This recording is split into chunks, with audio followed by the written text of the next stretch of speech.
Olá, bom dia. Vamos completar então a nossa última parte da aula sobre prudência e justiça. Como disse para vocês, seriam três vídeos. No primeiro e no segundo, eu procuraria mostrar esse processo histórico em que o arbítrio do juiz foi sendo cada vez mais recortado e colocado dentro de uma legislação, né? Dentro de uma codificação, né? E agora, como disse, o último vídeo, procurarei mostrar qual é o significado, o que se quer dizer quando se diz que para ser, ou para melhor, para dar uma sentença justa, é preciso que se seja um juiz justo.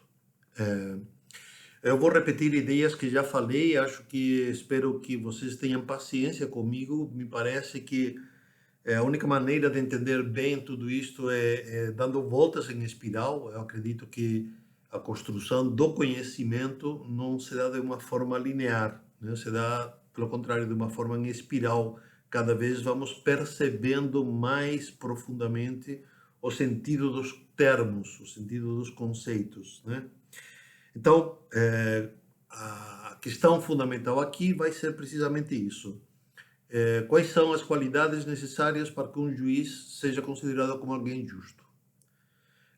O texto básico vai ser um artigo do professor Jesus Vallejo sobre a, o fruto da árvore dos juízes, do qual nós já falamos várias vezes e vocês vão ouvir falar várias vezes mais, né?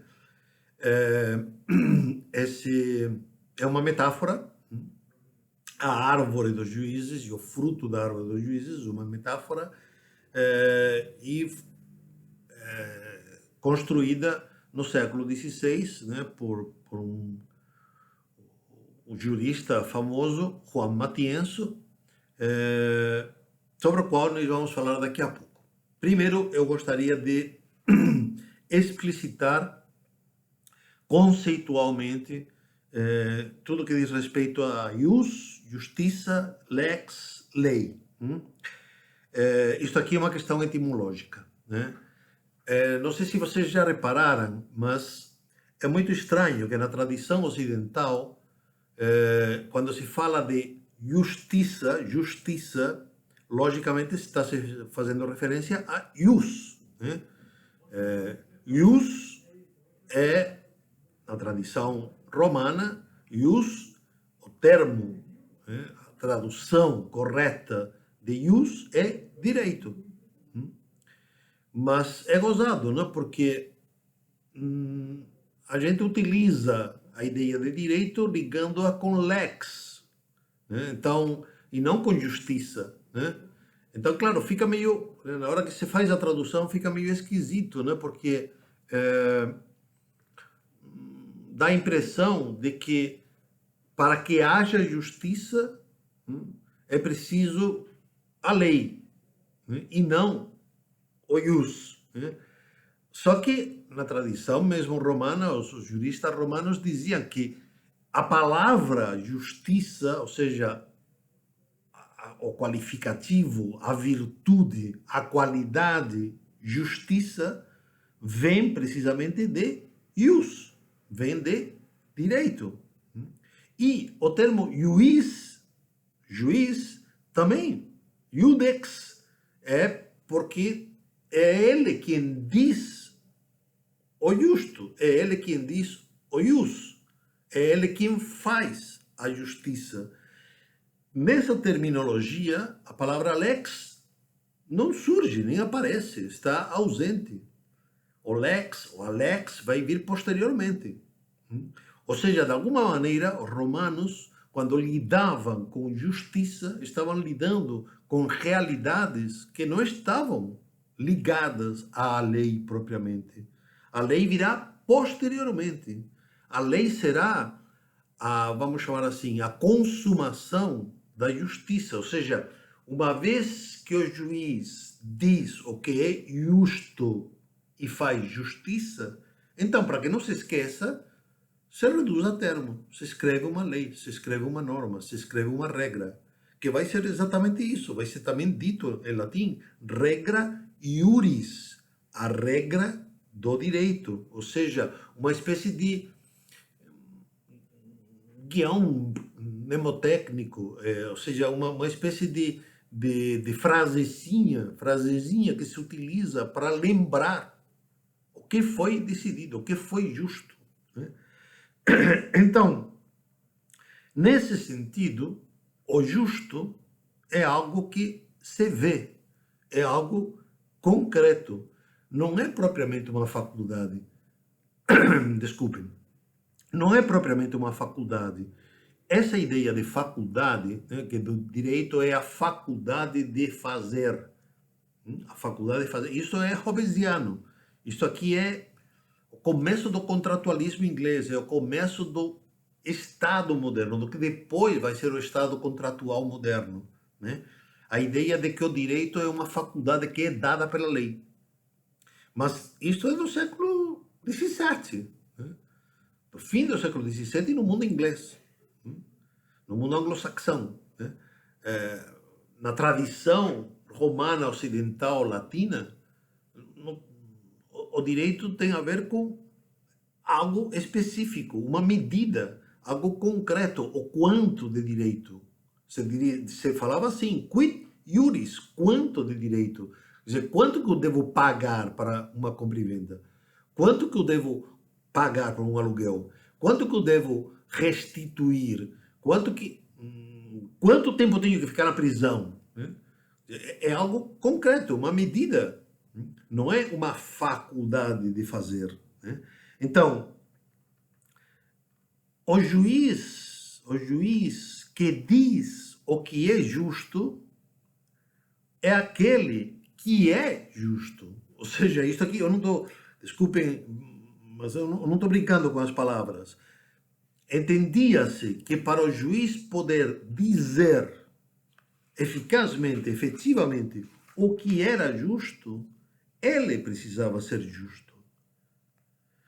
Isso vai ser explicado melhor, né, através do diálogo do relator e do advogado, né, feito por Juan de Matienzo. Juan de Matienzo era um jurisperito que foi relator, né, na audiência de Valladolid. Valladolid era praticamente a capital da Espanha antes de Madrid, né? E tanto no diálogo, a forma de fazer diálogo, a forma de escrever em diálogo já vem de Platão, né? Então tem o juiz, vamos chamar assim, o juiz e o advogado, né?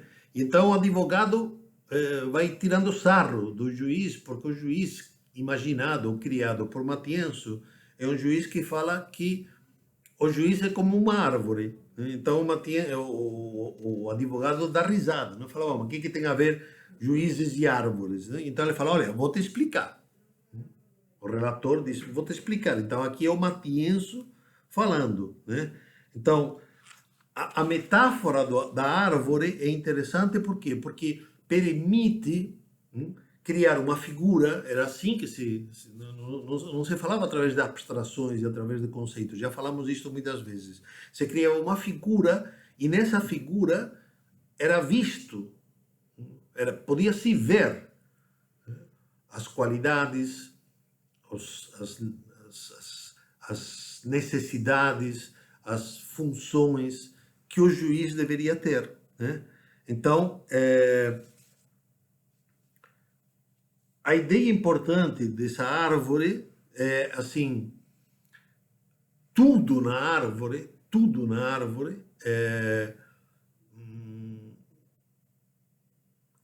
é dado como um todo. Parece brincadeira, mas é verdade. Quer dizer, não há propriamente uma hierarquia. Não é porque o fruto tem lá em cima que é superior à raiz. Se não houver raiz, não haverá fruto, né? Também não é porque esteja no meio, a casca lá que protege, é que seja mais importante do que a raiz que está no fundo. Porque se não houver casca, pode ter raiz, mas então, se não há casca, então a árvore apodrece, né? E assim para frente. Quer dizer, o todo da árvore é tudo, né? Não há partes mais ou menos importantes, né? Então, tendo dito isso, né, eu vou trazer assim, vou seguir um pouco o que faz o Jesus Vallejo e nesses próximos 10, 15 minutos eu vou tentar explicar um pouco quais são as qualidades que deve ter o juiz, né? Então, para que se possa dizer que o juiz é justo, ele tem que ter um mínimo de qualidades, né? E esse mínimo de qualidades, né, é como a substância, né, a essência, né, da pessoa do juiz, né? Então, se a pessoa do juiz for dessa essência, tiver essas qualidades, então ele dará um fruto, necessariamente, que é a justiça. Tudo que ele vai falar, tudo que ele vai dizer, tudo que ele vai sentenciar será justo. Se não for assim, então teremos um juiz injusto que vai produzir sentenças injustas, né? E será uma desgraça. Então, vou elencar primeiro e depois vou explicar mais, de forma mais matizada, né? Então, o que importa primeiro? O solo, o chão, tem que ser fecundo e fértil, né? Para que aí, né, floresça tudo, para que aí cresça firmemente a árvore, né? Então, aí tem que ser esse solo, esse chão, tem que ser a nobreza da linhagem. Mas a nobreza da linhagem, eu vou explicar depois melhor, não é apenas por fidalguia, não é apenas por a nobreza do sangue, né? Tem muito a ver com uma coisa que depois, muitos séculos depois, Ortega y Gasset vai falar sobre o homem nobre e o homem comum, né? O homem massa, o homem nobre é aquele que tem virtudes, que tem qualidades, né? Que transcende a si próprio, enquanto que o homem massa é o homem corriqueiro, é o homem que só vê além, não vê além do seu próprio nariz, né? Então, isso é de Ortega y Gasset, quando escreve sobre a rebelião das massas em 1930. Ele está repetindo o mesmo que Matienzo estava repetindo aqui, né? É preciso que o solo seja da nobreza, repito, a nobreza da virtude. Depois, é preciso que haja três grandes raízes: o temor de Deus, a ciência e a experiência. Depois vai ter o tronco, né? O tronco vai ser a autoridade do juiz e a sua fortaleza, né? Depois vai ter a casca. A casca é feita, olha só, de paciência e de humildade. Depois vai ter a medula, né? A sávia, que representa a verdade, a fidelidade e o secreto, o segredo, né? Depois, os galhos, que são os braços do magistrado, que são os oficiais, né?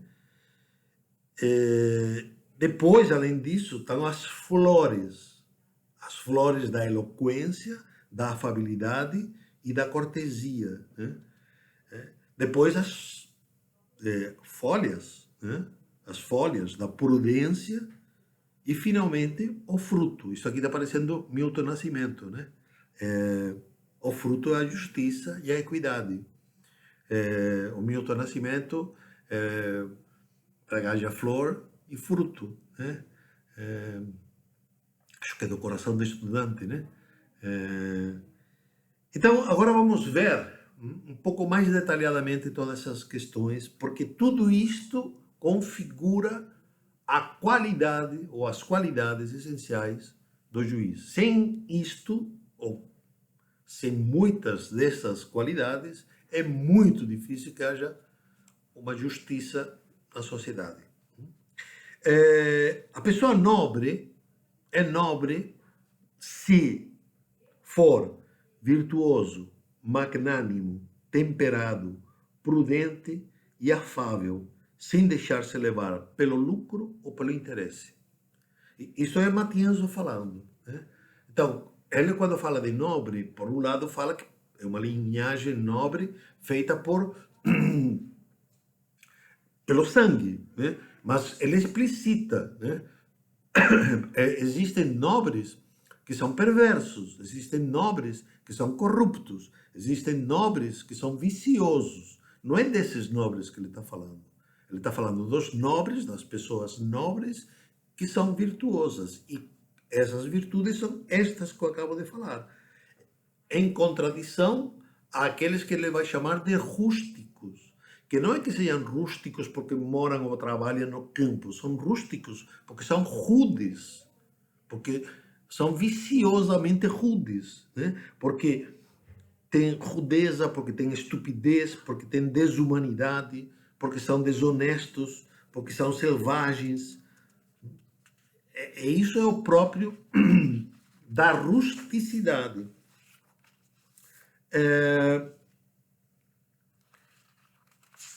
Continuamos. As raízes são três, como disse para vocês, mas tem uma raiz que é fundamental. É fundamental. É a raiz do temor de Deus. É a primeira e a absolutamente necessária. Sem esta raiz não haverá nem flores, nem frutos. Não haverá justiça, né? O temor de Deus é absolutamente necessário. Não é aqui o momento agora para eu falar de uma forma ampla sobre o temor de Deus, mas prestem atenção. Há pelo menos dois sentidos do temor de Deus. Um sentido, que é o mais corriqueiro, que é o que a gente sempre lembra, que é uma espécie de um temor reverencial, um temor repressor, né? Quer dizer, a gente teme da mesma forma que Maquiavel fala de que é melhor que o príncipe seja temido do que amado, né? Mas é mais fácil que o príncipe seja temido, conseguir que o príncipe seja temido do que amado. Esta é uma forma de entender este temor de Deus, né? Que a Igreja Católica fez, né? Ou seja, um sentido, um Deus repressor, um Deus autoritário, um Deus que castiga, né? Que castiga. Então é bom ter medo. Mas existe um temor de Deus que é o início da sabedoria. Isso está no Eclesiastes, isso está na Bíblia. Esse temor de Deus, que é o início da sabedoria, que é o que está se falando aqui, é o temor de Deus que faz evitar o pecado por medo de defraudar a Deus, por medo de ofender a Deus, por medo de deixar Deus triste, deixar Deus desgostoso. Eu entendo que isso aqui parece meio esquisito, mas é assim, quando você ama alguém, você não quer ofender, você não quer machucar, você não quer deixar a pessoa triste. Então você tem medo, nesse sentido, medo de ultrapassar certos limites, você tem medo de machucar a pessoa, né? Então você procura, quem ama não machuca, né? Então é a mesma coisa, né? O temor de Deus, que é o início da sabedoria, é a raiz para o juiz ser um juiz justo. Então, tem que ter ciência também, né? Tem que ter o temor de Deus e tem que ter a ciência. Que tipo de ciência? O Matienzo é claríssimo nisso daqui. A ciência dada pelo conhecimento das leis. As leis de Deus, as leis divinas, a lei natural, e as leis régias, ou as leis forais, né? Por quê? Porque se decide, o juiz decide segundo leis, né? O juiz decide segundo a lei, né? Só que, como já disse muitas vezes, e vocês vão ouvir ao longo de todo esse curso, a ideia e o conceito de lei é muito amplo, né? Mas é preciso que haja um conhecimento das leis, né? Porém, esse conhecimento não se esgota aí, né? Não se esgota aí. Tem que haver um conhecimento que leve a uma sabedoria. E essa sabedoria né? A sabedoria, né? O início da sabedoria é o temor de Deus. Então, chega-se à sabedoria quando? Quando se chega à sabedoria? Quando se saboreia. Sabedoria tem a ver com sentido, com paladar, o teste, vamos chamar assim, o teste do sabor, né? Então a pessoa sabe o que é justo, a pessoa, o juiz sabe, o juiz temeroso, temente a Deus, sabe o que agrada a Deus e o que desagrada a Deus, né? Então, ele sabe que a injustiça desagrada a Deus e que a justiça agrada a Deus. Agora, para ter essa qualidade, essa sabedoria, a questão não está na ciência do conhecimento da lei, a questão está na virtude, que a pessoa seja virtuosa, que a pessoa seja justa. Então, que nesse sentido é preciso que seja caridosa, que tenha a caridade. A caridade é o próprio amor de Deus, né? A plenitude da lei é o amor. Isto é um texto bíblico. A plenitude da lei é o amor, né? Então, que tipo de amor é esse? É o amor de Deus, né? É o amor a Deus, né? Que faz com que não se queira ofender a Deus e que faz com que se saboreie a justiça. Então, reparem, a justiça, nesse sentido, está muito mais ligada a sentimento. Muito mais ligada. Não quer dizer que não seja fruto de uma reflexão discursiva da inteligência. É, né? Mas, ao mesmo tempo, e primariamente, tem a ver com uma sabedoria dada pelo sentimento, pelos sentidos, né? Daí vai vir também o termo sentença. Sentença tem a ver com o que os sentidos dizem. O sentimento dá uma sentença, né? Tudo isto me parece assim extremamente perturbador nos tempos atuais, né? Mas era assim que se pensava, né? O juiz era alguém que tinha uma proximidade de Deus tão grande, uma forma de viver tão virtuosa que lhe permitia ver o que era justo nas circunstâncias, né? E então, porque via o que era justo, dizia o direito. Claro que para dizê-lo, ele estruturava o seu pensamento e estruturava o seu discurso conforme as leis. Todos os tipos de leis, né? Bom, continuamos. É preciso que haja também, agora vamos falar do tronco, né, do tronco. É preciso que nesse tronco haja a fortaleza, né? No tronco está a fortaleza do juiz. A fortaleza, em primeiro lugar, é agir sempre em benefício comum, né? E não em benefício próprio, né? Mas a fortaleza do juiz se manifesta também, principalmente, na sua imparcialidade. Na sua imparcialidade. Ou seja, ele não se deixa levar pelos diferentes ventos, né? Se repara no desenho da árvore, tem vários ventos que vêm do leste, do oeste, do norte e do sul, né? E esses ventos atrapalham a árvore, né? Mas se o juiz, se a árvore, se o tronco é largo, bom, a fortaleza do juiz, então ele vai ser, ele não vai se deixar levar, ele não vai ser parcial, né? Também há uma outra fortaleza que se manifesta no que em castelhano se diz suspicácia. Eu acho que é muito difícil traduzir bem isto, né? Mas seria assim, suspeição, né? Ou desconfiança, né? Ou uma prudente desconfiança. Ou seja, o juiz não pode ser uma pessoa crédula, não pode ser um cara que acredita em qualquer papo, em qualquer negócio. Tem que ter um mínimo de suspicácia, um mínimo de desconfiança, né? Para investigar, né? Para investigar, né? Depois, ainda continuando com toda essa metáfora, partimos para a paciência e a humildade no tronco, né? A paciência consiste precisamente nisso, em ter paciência para ouvir pacientemente as alegações, né? Para ouvir pacientemente as alegações e as contra-alegações, né? E depois, paciência para falar com doçura, para não deixar-se levar pela raiva, pela impaciência, pelo furor, né?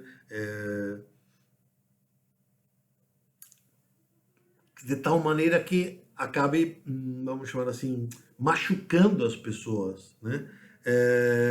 Há uma outra dimensão da paciência que muitas vezes não se percebe, que é assim, tem que ter a paciência é a prudência no tempo, ou seja, o juiz tem que ser paciente para não ser precipitado, não ser assim apressado, não ser estressado e então fazer com que a coisa flua rapidamente e então não se dê tempo para as pessoas alegarem a sua defesa ou apresentarem as suas acusações, né?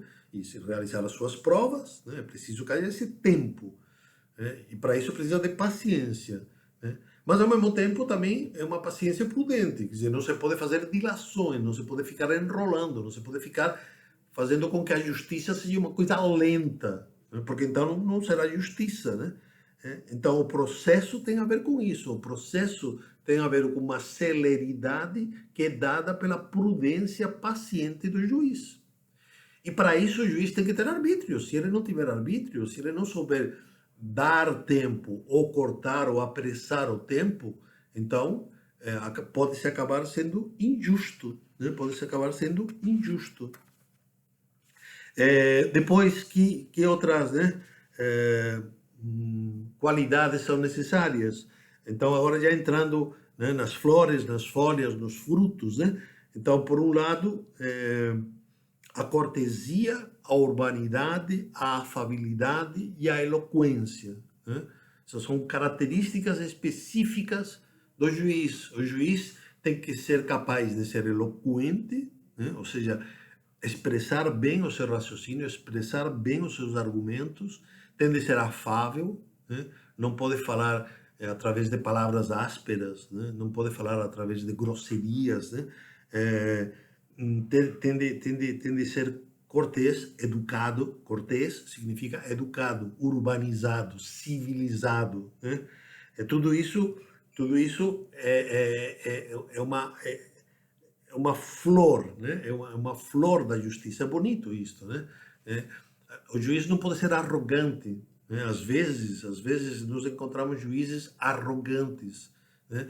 Pedantes, que se acham o rei da cocada, que acham que eles sabem tudo e o resto é tudo imberbe, inepto ou idiota. É uma forma de entender a justiça muito elitista, né? Não era assim que era vista a justiça no século XVII, né? A folha principal é a prudência, né? A prudência é a primeira das virtudes, né? Sem a prudência não há nenhuma virtude, ou seja, todas as virtudes que a gente está falando aqui só se concretizam, só se realizam através da prudência, porque a prudência é o hábito de valorar, é o hábito de julgar, de adaptar o universal ao particular, de distinguir o certo do errado, o bom do mal, né? Tudo isso é feito pela prudência. Agora, a prudência não é algo que se aprende previamente, não é algo que está dado num manual. A prudência é uma habilidade, uma qualidade, uma virtude que se adquire à medida que se realizam os atos. Ou seja, na medida em que eu vou realizando atos, eu me torno mais ou menos prudente. Quando me torno mais prudente? Quando acerto. E se eu não acertar, se eu corrigir, então me torno prudente. Quando é que eu me torno mais imprudente? Quando eu não acerto e eu insisto no erro. Aí me torno imprudente, né? Então é uma qualidade que só se adquire em ato, agindo, né? E o juiz só adquire a qualidade da prudência julgando, realizando a justiça. Ou às vezes realizando a injustiça e depois se corrigindo, se modificando a sua decisão, né? E é de tudo isto, é de todo esse conjunto de coisas que surge finalmente como fruto maduro a justiça. Aquilo que é justo, a sentença justa, né? Então reparem, o fruto da justiça, né? O fruto da justiça é algo que é produzido por um juiz nobre, temeroso de Deus, caritativo, de boa fama, conhecedor do direito, íntegro, magnânimo, desprendido, imparcial, desconfiado, valente, sereno, paciente, humilde, cortês, constante, discreto, eloquente, fiel e prudente. Esse daí é o conjunto de qualidades de um bom juiz, né? De um juiz justo. Isso não significa que essas qualidades, isso é uma ideia de Vallejo que me parece importante distinguir, quer dizer, não é que o pessoal era idiota e achava que então as pessoas, poderiam ser encontradas essas pessoas em qualquer lugar. Não, não. As qualidades enumeradas não são requerimentos para o exercício, mas acesso à dignidade. Ou seja, não havia propriamente um concurso, né, para juiz onde pudessem ser avaliadas essas qualidades. Contudo, o juiz, né, essas qualidades dos juízes eram vistas por todos. Né, eram vistas por todos. E se o juiz não reunia essas qualidades, coisa que acontecia mesmo, né, então o que você tinha era um juiz injusto, um juiz indigno, um juiz ímprobo. E existiam requisitos, existiam caminhos, existiam saídas legais para destituir, né, para julgar o juiz injusto. Né? Então, aquele juiz que não cumprisse com estes requisitos poderiam ser demandados. Demandados pelos súditos, demandados pelos colegas, pelos juízes, demandados pelo rei, né? Demandados pela justiça. Né? E existiam processos contra os juízes. Né? Existiam inquisições, vamos chamar assim, né? Fiscalização, né? Que eram feitas precisamente, né? Eram as residências ou as sindicâncias que eram feitas em determinados momentos, principalmente quando o juiz cumpria a sua função, a sua missão, o seu tempo de função. Então, havia uma residência, havia uma sindicância para verificar se esse juiz tinha agido justamente ou não. E essa era uma das causas, né? Essa falta de qualidade poderia ser denunciada. Isso não é que fosse, isso é da vida privada. Não, não, não. Essa vida privada influenciava na vida pública. Né? Quer dizer, o fato do juiz ser desonesto, o fato do juiz ser corrupto, o fato do juiz ser mentiroso, o fato do juiz não temer a Deus e ser um homem pecador, isso fazia com que o juiz fosse recusado, fosse deixado de lado, ele não era promovido. Né? Então, essas são as qualidades. Né? Eu espero que já tenha ficado claro, então, qual é o sentido da função do juiz e por que se falava que para que houvesse justiça, para que o juiz sentenciasse sentenças justas, era preciso, fundamentalmente, que o juiz fosse um homem justo. Era isso que eu queria falar nessa última aula. Muito obrigado.